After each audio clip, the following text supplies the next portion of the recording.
नमस्कार, स्वागत है आपका। मैं हूं आपके साथ सुमित गुप्ता। बुलेटिन की शुरुआत में बात कांग्रेस के मंथन की कोरोना पर।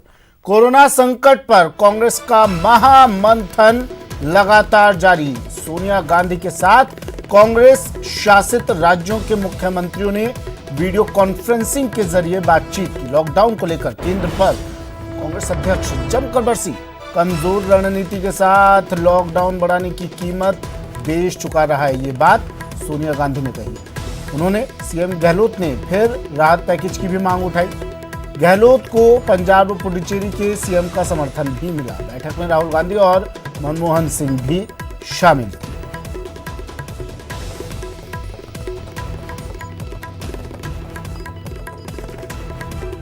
अभिषेक आढ़ा मेरे सहयोगी फोन लाइन पर हमारे साथ जुड़े हुए हैं। अभिषेक, वीडियो कॉन्फ्रेंसिंग सोनिया गांधी की और जैसी उम्मीद जताई जा रही थी हुआ भी कुछ वैसा ही। केंद्र पर जमकर बरसी मैडम। बिल्कुल सुमित, लगातार कांग्रेस जो है कोरोना वाले मामले पर केंद्र पर हमलावर हो रही है और आज की जो वीसी हुई है उसमें जो जितने भी कांग्रेस शासित प्रदेशों के मुख्यमंत्री हैं उन्होंने भी केंद्र पर कई तरह के आरोप लगाए हैं और उसकी जानकारी सोनिया गांधी को दी है कि केंद्र से वो किस तरीके की मदद एक्सपेक्ट कर रहे हैं, किस तरह की डिमांड्स वो कर रहे हैं और किस तरीके का रेस्पॉन्स उन्हें केंद्र से मिल रहा है। अशोक गहलोत राजस्थान के सीएम, उन्होंने जब सोनिया गांधी से बातचीत कर रहे थे वीसी के जरिए तो उन्होंने ये कहा कि 10,000 करोड़ के राजस्व का नुकसान हो रहा है। हम प्रधानमंत्री से आर्थिक पैकेज के बारे में लगातार मांग कर रहे हैं लेकिन कोई सुनवाई नहीं हो रही है। बिना आर्थिक पैकेज के किस तरीके से राज्य और ये पूरा देश चल पाएगा, क्योंकि अशोक गहलोत लगातार इस बारे में डिमांड कर रहे हैं जब से कोरोना का ये संकट आया है, क्योंकि जो राजस्व एसजीएसटी से और आईजीएसटी से जो राजस्व अर्जित होता है उस राजस्व में जबरदस्त कमी आई है। राजस्व 10वें हिस्से तक राजस्व मिल रहा है। जहां 1000 करोड़ राजस्व मिल रहा था वहां 100 करोड़ के आसपास वो राजस्व आकर रुक गया है, क्योंकि लोग तमाम घरों में बंद है, बिक्री हो नहीं रही है, बाजार सूने पड़े हैं और ऐसे में सरकार के सामने राजस्व का बड़ा संकट है। न सिर्फ राज्य सरकारों के सामने बल्कि केंद्र सरकार के सामने भी राजस्व का बड़ा संकट है। सोनिया गांधी ने कहा कि रणनीति नहीं थी, ठीक रणनीति नहीं थी और इस वजह से लॉकडाउन बढ़ाने की रणनीति ठीक नहीं थी और इसकी कीमत देश चुका रहा है। विपक्ष है, मजबूत विपक्ष है, सलाह भी दी होगी कुछ, क्या रणनीति होनी चाहिए? पूछा है कि 17 तारीख के बाद में लॉकडाउन कब तक आगे चलेगा, क्योंकि इस बारे में कोई साफ तौर पर रणनीति सामने नहीं आ रही है। 17 तारीख के आगे और कितना चलेगा और किस तरीके से कोरोना से लड़ा जाएगा। लेकिन जहां तक बात अगर हम राज्यों की करें तो राज्य लगातार केंद्र से डिमांड कर रहे हैं बड़ा आर्थिक पैकेज देने की और सीएम अशोक गहलोत ने भी ये पहले भी कहा था, वो अभी भी कह रहे हैं कि 10,000 करोड़ के राजस्व का नुकसान हो रहा है और ऐसे में हमें एक बड़ी मदद की जरूरत है, केंद्र से एक बड़ा पैकेज दिया जाए। और उसके साथ में ही अशोक गहलोत ने यह भी बताया कि राज्य किस तरीके से काम कर रहे हैं, प्रदेश किस तरीके से, राजस्थान का जो गोवर्धन चौधरी भी जुड़े हुए हैं मेरे साथ जयपुर से। गोवर्धन, राहत पैकेज की मांग उठाई है मुख्यमंत्री अशोक गहलोत ने फिर से और कहा कि हमें जितनी मदद की जरूरत है उतनी मदद नहीं मिल पा रही है। मांग उठाई फिर से, इससे पहले भी मांग की थी मुख्यमंत्री अशोक गहलोत ने। वहां से क्या जवाब मिला, क्या कह रही है सरकार, किस तरह का राहत पैकेज और क्या वहां से केंद्र से क्या जवाब मिल रहा है, क्यों नहीं मदद मिल पा रही है? देखिए, 2 बार जो प्रधानमंत्री के साथ में वीडियो कॉन्फ्रेंसिंग के जरिए और 1 बार चिट्ठी के जरिए राज्य सरकार विशेष पैकेज की मांग कर चुकी है, लेकिन अभी तक केंद्र की ओर से कोई जवाब नहीं मिला। ये अभी 2-3 दिन पहले जब पत्रकारों के साथ में वीडियो कॉन्फ्रेंसिंग की मुख्यमंत्री की तो उन्होंने भी न्यूज 18 के सवाल के जवाब में ये बताया था कि अभी तक केंद्र की ओर से कोई सकारात्मक जवाब इसकी ओर से नहीं मिला है। केवल 2750 करोड़ और 1500 करोड़ ये 2 राशि राज्य सरकार को मिली है जो उसका हक होता है जीएसटी में और जो रूटीन में जो पैसा मिलता है।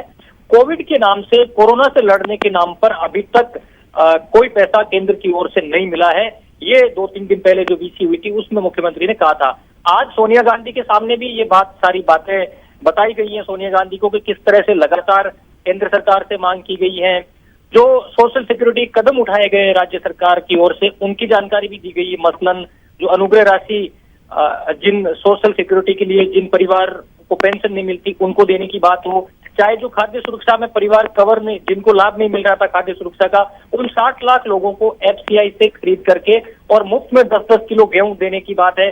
उस फैसले की जानकारी भी दी गई है। जो प्रवासी मजदूर है उनसे रेल और बस का किराया नहीं लिया जाएगा, ये जानकारी भी सोनिया गांधी को दी गई है, क्योंकि सोनिया गांधी ने डायरेक्शन दिए थे कि जहां पर भी मजदूरों का मामला है, प्रवासी मजदूर परेशान है, वहां पर प्रदेश कांग्रेस कमेटियां उनके रेल और बस किराए का भुगतान चलिए, शुक्रिया गोवर्धन तमाम जानकारी के लिए। अभिषेक, आपका भी शुक्रिया तमाम जानकारी के लिए। तो सोनिया गांधी के साथ कांग्रेस शासित राज्यों के मुख्यमंत्रियों की वीडियो कॉन्फ्रेंसिंग हुई और इस वीडियो कॉन्फ्रेंसिंग में सोनिया गांधी ने सभी से फीडबैक लिया।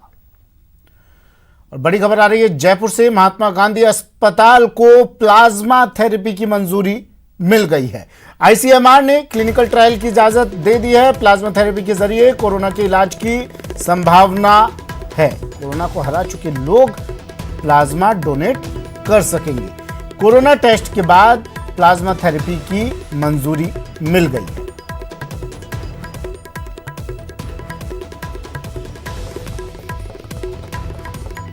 महात्मा गांधी अस्पताल को प्लाज्मा थेरेपी की मंजूरी, आईसीएमआर ने क्लिनिकल ट्रायल की इजाजत दे दी है। कोरोना के इलाज की इससे संभावना है। कोरोना को हरा चुके लोग प्लाज्मा डोनेट कर सकेंगे। प्लाज्मा थेरेपी की मंजूरी कोरोना टेस्ट के बाद मिली।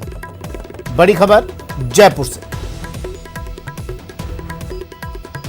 प्लाज्मा थेरेपी, हालांकि इस थेरेपी के बारे में आम आदमी नहीं जानता, लेकिन पिछले दिनों काफ़ी चर्चा में थेरेपी जब आई थी, जब तबलीगी जमात के कुछ लोगों ने प्लाज्मा डोनेट करने की बात कही थी दिल्ली में। उसके बाद काफ़ी चर्चाओं में ये शब्द आया था प्लाज्मा थेरेपी, और अब महात्मा गांधी अस्पताल को प्लाज्मा थेरेपी की मंजूरी मिल गई।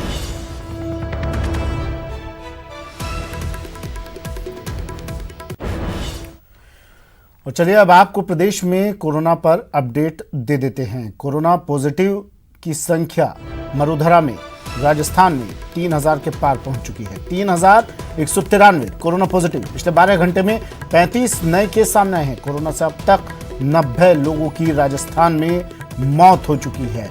वहीं 1131 लोग डिस्चार्ज हो चुके हैं ठीक होने के बाद। प्रदेश में अब तक 1567 एक्टिव केस कोरोना के सामने।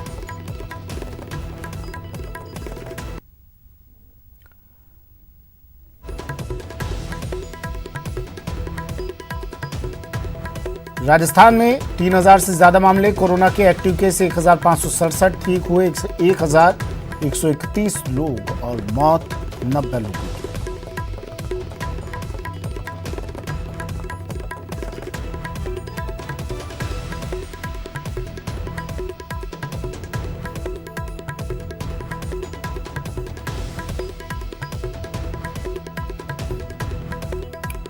चलिए मैप के जरिए भी आपको दिखा रहे हैं कहां कितने केस, एक एक जगह का कोरोना अपडेट।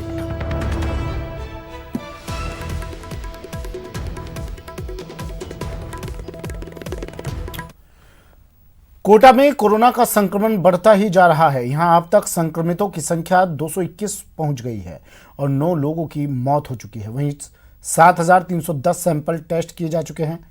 प्रशासन ने जिले के 13 थाना क्षेत्रों में कर्फ्यू भी लगा रखा है।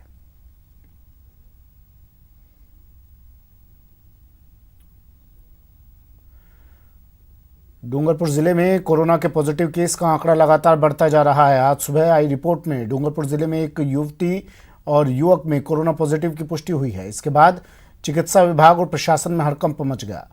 बता दें कि पॉजिटिव आई युवती 17 अप्रैल को अहमदाबाद से अपने मंगेतर के साथ बाइक पर आई थी। युवक युवती में से युवक 2 मई को पॉजिटिव आया था। इसके बाद युवती की रिपोर्ट नेगेटिव आई थी, लेकिन क्वारंटीन सेंटर में भर्ती युवती की आज रिपोर्ट कोरोना पॉजिटिव आ गई।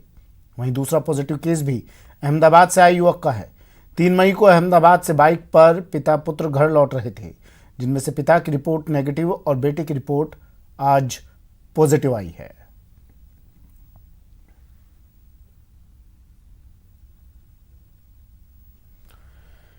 कभी कोरोना का हॉटस्पॉट रहा भीलवाड़ा, 3 बार कोरोना मुक्त हो चुका है, मगर अब बाहर से आने वाले लोगों के कारण भीलवाड़ा वासियों की ये खुशी ज़्यादा दिन नहीं टिक पा रही, क्योंकि बाहर से आने वाले लोग कोरोना पॉजिटिव पाए जा रहे हैं। पिछले 15 दिनों में आए 10 पॉजिटिव मरीजों में से 6 बाहर से आए थे और उन्होंने अपने 2 रिश्तेदारों को भी पॉजिटिव कर दिया था।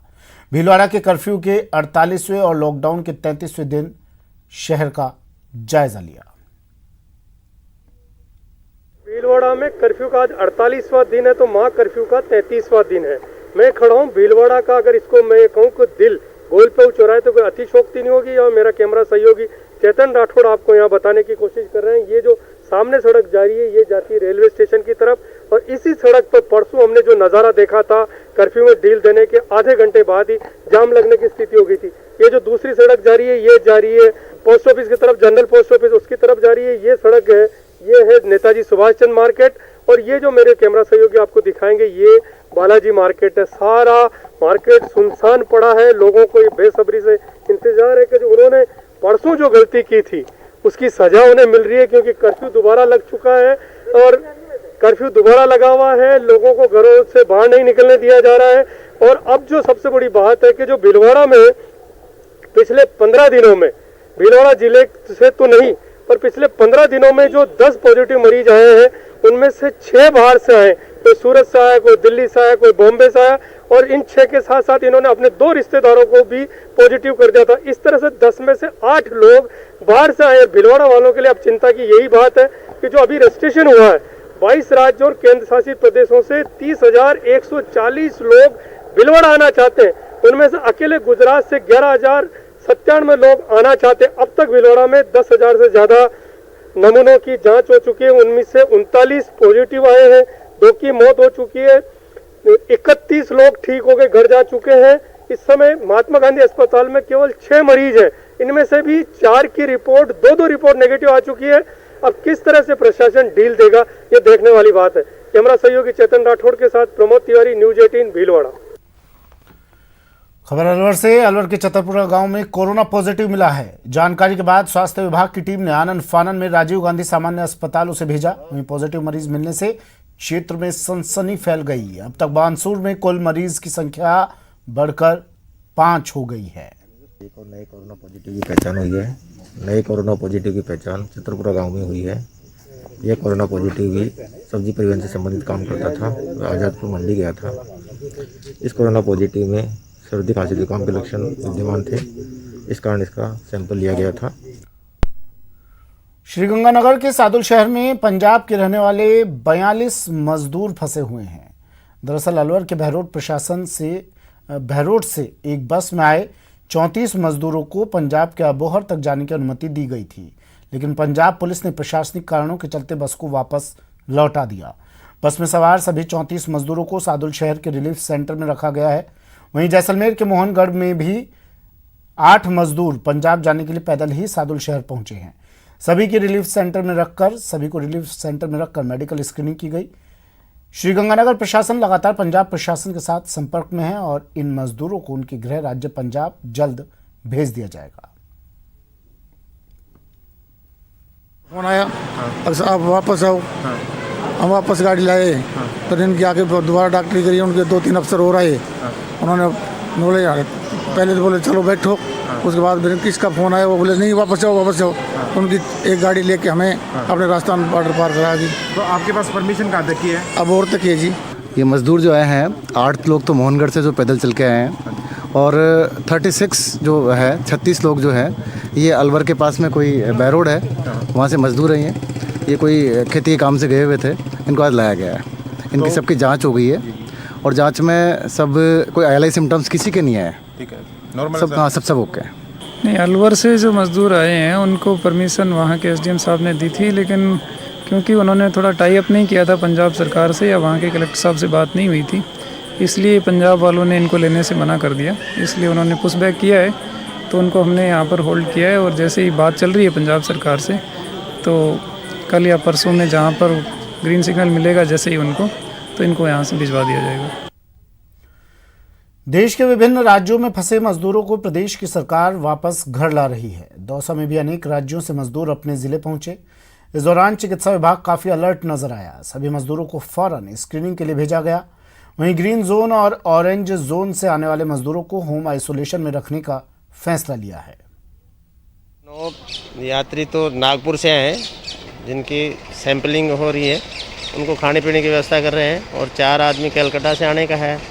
अलग अलग जगह सूचनाएं आ रही हैं, उनके हम यहाँ सैंपलिंग करवा रहे हैं जरूरत के हिसाब से, और यहीं उन पर रखेंगे। उसके बाद में सैंपलिंग नेगेटिव आने के बाद हम उनको क्वारंटाइन के वो करेंगे। प्रदेश में कृषि जिंसों पर 2% कृषक कल्याण शुल्क लगाने का विरोध शुरू हो गया है।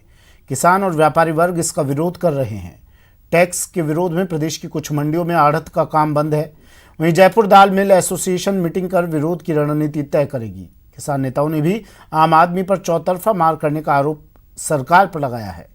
उधर कृषि विपणन बोर्ड के डायरेक्टर ताराचंद मीणा ने किसानों और व्यापारियों द्वारा किए जा रहे विरोध को गैर जायज बताया है। उन्होंने शुल्क वसूली से ना तो किसान पर भार पड़ेगा और ना ही व्यापारी पर भार पड़ने की बात कही।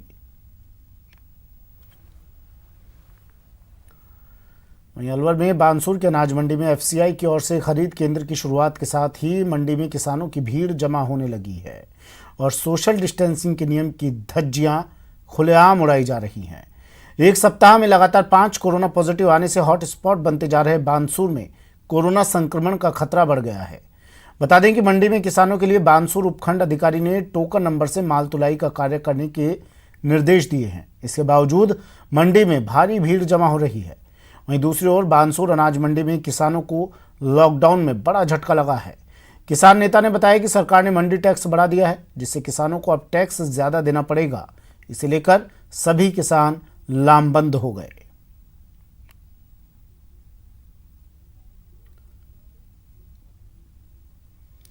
खबर 12 से, जहां कृषि जिंसों के बेचने के लिए टोकन जारी किए जा रहे हैं, वहीं टोकन लेने के लिए 7 बजे से ही भीड़ जुटने लगी है। ना तो यहां सोशल डिस्टेंसिंग का ख्याल रखा जा रहा है और ना ही कोई मास्क पहने नजर आ रहा है।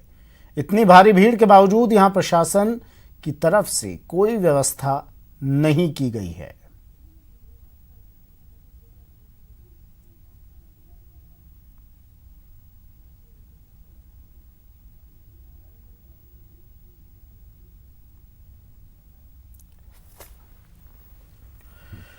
भरतपुर के सरकारी स्कूल में रुके बिहार के मजदूरों ने स्कूल की काया ही पलट दी। अस्थायी क्वारंटाइन में ठहरे 11 मजदूरों के सराहनीय कदम से क्वारंटाइन कर्मी भी चकित रह गए। दरअसल ये मजदूर पैदल पटना के लिए रवाना हुए थे, लेकिन प्रशासन ने इन्हें रोककर स्कूल में ठहराया था, जिसके बाद इन मजदूरों ने अपने हुनर से स्कूल को भी चमका दिया।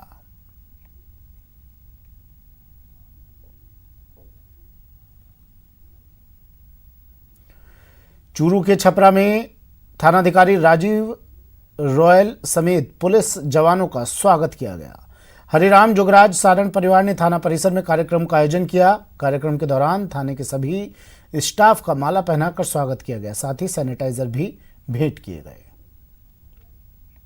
देसी नायक एवं हमारी एसपी श्रीमती तेजस्विनी गौतम के निर्देश पर लॉकडाउन के दौरान छापर थाने के एसएचओ राजीव रॉयल के नेतृत्व में जिस तीव्र गति से हमारे प्रशासन को यहाँ व्यवस्थित किया, एसएचओ बधाई के पात्र हैं, पूरी पुलिस टीम बधाई के पात्र है। प्रत्यक्ष को प्रमाण की आवश्यकता नहीं। कोटा के जेके लोन अस्पताल से 2 दर्जन प्रसूताओं को अब अस्पताल से डिस्चार्ज कर दिया गया है। जांच रिपोर्ट नेगेटिव आने के बाद सभी प्रसूताओं को घर भेज दिया गया है। आपको बता दें कि 25 में से 24 महिलाओं की जांच रिपोर्ट नेगेटिव आई है, जिसके बाद अस्पताल प्रशासन ने भी राहत की सांस ली है।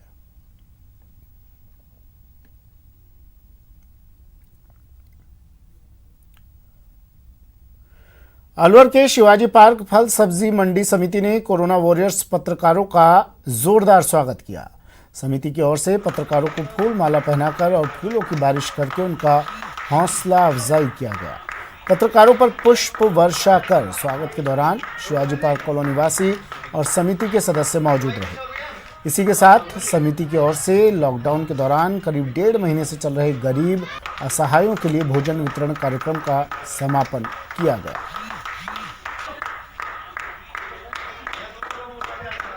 मीडिया कर्मी हमारे सुबह से शाम तक इस महामारी के अंदर अपना दिन रात एक करके लगे हुए थे। आज हमने उन सब मीडिया कर्मियों को स्वागत किया उसके बाद हमारे कार्यकर्ता जो हमारे मोहल्ले में लेडीज हमें खाना बना के देती थी, रोटियाँ सुबह शाम रोटी बना के देती थी, उन लेडीज़ का स्वागत किया हम लोगों ने। जयपुर के सवाई मानसिंह अस्पताल में और कॉलेज के ठेका कर्मचारी शोषण और मौत की दोहरी मार झेल रहे हैं। यह आरोप खुद कर्मचारियों ने ठेकेदारों पर लगाया है, जबकि कोरोना के सबसे ज्यादा मरीज सवाई मानसिंह अस्पताल में होने के कारण ये लोग दिन रात सेवा में लगे हुए हैं। ठेका कर्मचारियों ने ठेकेदारों पर मनमाना वेतन देने का आरोप लगाया। उनका कहना है कि उनका वेतन 17,000 रुपये है, जबकि ठेकेदार उन्हें महज 5 से 8,000 रुपये वेतन देता है। कर्मचारी महासंघ एकीकृत ने कर्मचारियों की पीड़ा को उठाते हुए राज्य सरकार से मांग की है कि उनके साथ भेदभाव न किया जाए। कर्मचारी महासंघ के अध्यक्ष का कहना है कि कोरोना वॉरियर्स की भूमिका में रहे इन कर्मचारियों के संक्रमित होने पर जनरल वार्ड में डाल दिया जाता है।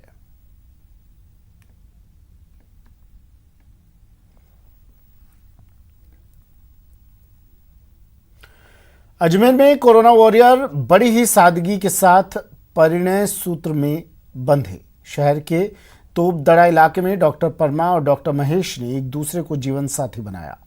नवविवाहित डॉक्टर दंपति कोरोना वॉरियर के रूप में अपनी सेवाएं दे रहे हैं और शादी के लिए दोनों छुट्टी लेकर अजमेर आए थे। अब वापस से ड्यूटी पर जाने के लिए तैयार हैं। अजमेर की बेटी डॉक्टर परमा जोधपुर एम्स में कार्यरत हैं, जबकि बीकानेर के बेटे डॉक्टर महेश जयपुर एसएमएस में कोविड-19 ड्यूटी में तैनात हैं। दोनों ने लॉकडाउन के बीच बेहद सादगी के साथ शादी की और सोशल डिस्टेंसिंग के साथ ही फेस मास्क पहने रखा।